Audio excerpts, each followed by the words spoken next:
The recent Hong Kong Tens tournament attracted some of the finest players from around the world. And in terms of a fantasy selection, the Asian Barbarians came close to fulfilling the dream. At scrum half, Australia's most capped player. And his stand-in could play a bit, a record 81 caps for New Zealand. The manager sort of gave me a call and said, you know, who's going to take the number 9 jersey between you and George? I said, mate, give it to him. I don't want to hear him moaning all week. That'll be the last thing. I've heard him moan and whinge his way through 15 years of professional rugby, so I couldn't put up with it for 7 more days. The manager attempting to instil some sort of order, a former All Black captain. And could there have been anyone less well qualified to coach them than Australia's maverick genius? When you've got those guys, there's a lot of experience there. At half-time, you say, guys, turn around, run the other way. You don't need to help. I mean, that's it. With 11 tries in 19 games for the All Blacks, Rico Gear was also a pretty handy addition to the squad. And at fullback, a player whose dazzling performances in an All Black shirt produced 46 tries in just 58 tests. He's probably the most gifted ball runner in open field that I've ever seen. He was electric pace, could step off both feet without changing his pace, and just had a great ability to just chase holes. Like it was a half-line break.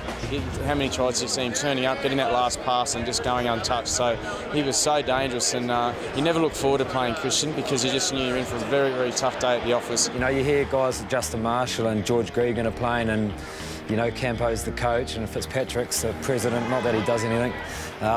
You know, you think, why not? You know, you play against George Gregan all these times in test matches, but never get to play with him, so, you know, great opportunity for us. And Cullen is a player quite used to being surrounded by some of the world's finest. Well, I was pretty lucky when I played, you know, obviously Jonah, Jeff Wilson, Tana when he came on the scene later on, even in Lama Amia. So these guys are easy to play outside and inside because my probably biggest strength was support play. So I knew 9 times out of 10 when Jonah got the ball, he was going to draw 2 or 3 or 4 players in and there's going to be a space somewhere. So I just, you know, ran into holes and hopefully they'll give me a pass and easy try scored. So, you know, during my career I was pretty lucky. I did play with some pretty special players who like to run the ball. Cullen's only World Cup appearance was in 1999, when he was switched from his accustomed position at fullback to centre.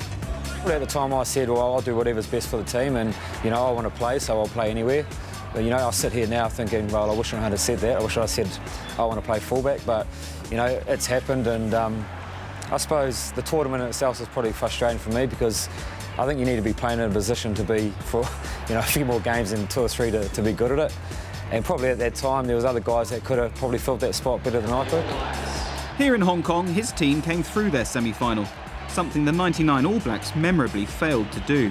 I think there's a 20-minute period where everything they did, every bounce of the ball, every call, everything just went right. And when that happens to the French, you know they can put 20, 30 points on them. And before we knew it, was a really weird feeling. We were under the post. I think Tane Randall was captain at the time, and we were just standing there looking. Guys were, you know, focus was just gone. It was really weird. Guys were looking in the stand and, you know, we were sort of possums in the headlights. We actually didn't know what had hit us. And then in the change room after the game, far out, like deadly silence and just, you know, disbelief really. It was, but that's the French. I knew that day they weren't going to win that World Cup final because they'd played their final against us. And like the French, the Barbarians also fell at the final hurdle. With the World Cup just 5 months away, and after 24 years of underachievement and unfulfilled promise, has the All Blacks' time come? You watch South Africa play the All Blacks, and the All Blacks come back and won a few of those games where they probably shouldn't have. So I think the Springboks think, no, they can beat the All Blacks.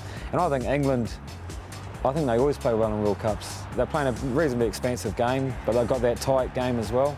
You watched Aussie play the All Blacks here in Hong Kong, and they beat them. The one team that I'm worried about is the Australians.